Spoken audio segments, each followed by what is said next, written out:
I think this spring is a really transition spring for us. I think it's the first time we're going to start to see the interest rates decreasing, and what type of effect is that going to have on our market? There's a ton of speculation out there that our market's going to take off again, and housing prices are going to rise rapidly again, which is very scary if you're a first-time home buyer out there that hasn't bought anything, that's waiting on the sidelines. But also, we can start to talk about the amount of mortgage renewals that are coming up this year. I believe there's a stat between 65 and 70% of mortgages are renewing in the next 18 months. Well, how is that going to affect our housing market, and where our price is going to be affected by the amount of mortgages that are going to be coming up for renewal, which will be renewing at higher interest rates in comparison to the 2021 to 2022 rates of mid to high 3% or things like that. So we're in a very big transition year. I am very excited to see what's going to happen in the spring market. I think it's always been the same as saving for the down payment. 5% is required for a down payment on a first-time buyer, and that can be it can get very difficult for people as prices are escalating at the same time. And per government guidelines, once that purchase price hits $1 million, you're required to put at least 20% of a down payment. So someone's buying $1 million home, 20% is $200,000 plus closing costs. Expectations should be flexible, prioritizing needs versus wants, and what's required there. And a lot of times people have to compromise on things like size of property they're looking for, maybe location, certain amenities that they're looking to get. So with any home buyer that's looking to get into the market, of course, get a pre-approval first, super important. You'll be surprised how many people don't bother with that step. They just kind of go ahead and start looking around.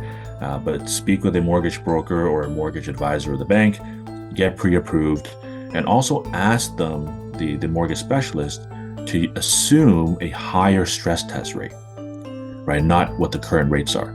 It could take months to find a home. By then, maybe the rates will be higher, which means the stress test rate is going to change. It may be higher 2 months from now.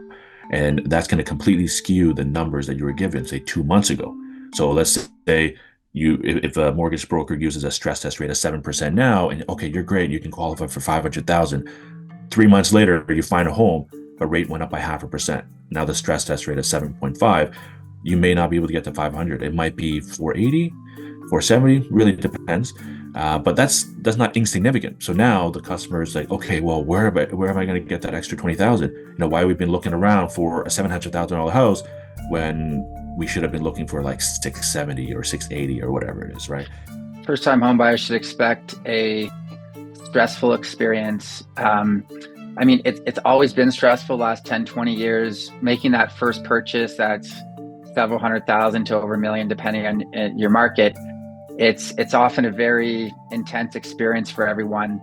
Many people haven't had that type of debt ever before. Now they're looking at a loan of 2, 3, 4, over $1 million, and the monthly payments and how that changes your life.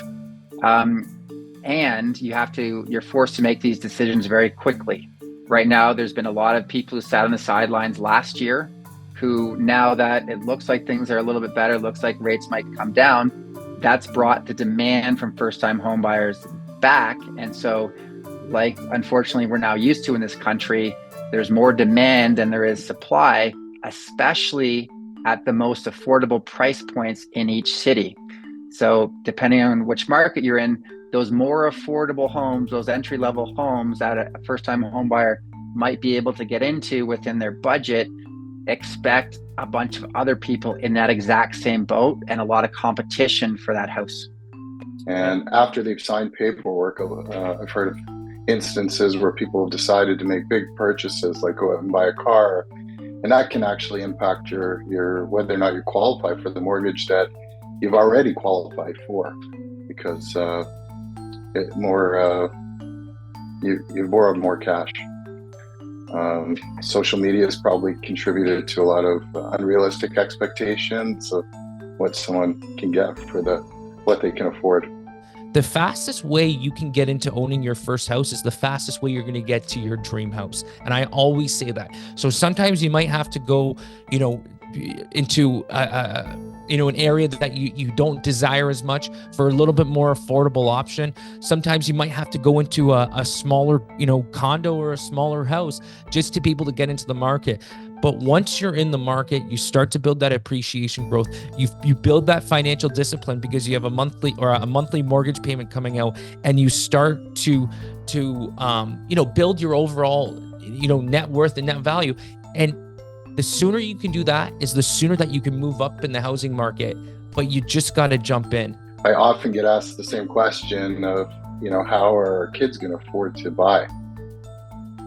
A lot of that help is coming from family members. They're gifting money over, paying for, helping out with loans, that kind of thing, or paying off debt. They're pulling equity out in some cases from their own properties to help their kids be able to afford things. But we're also seeing a massive transfer of wealth from the boomer generation that's going to be passing over the next, 10, 15 years as well. So that'll carve away at, I think, some affordability issues. My suggestion would be as early in the process as you can get into the real estate market, it would have been advantageous to do it.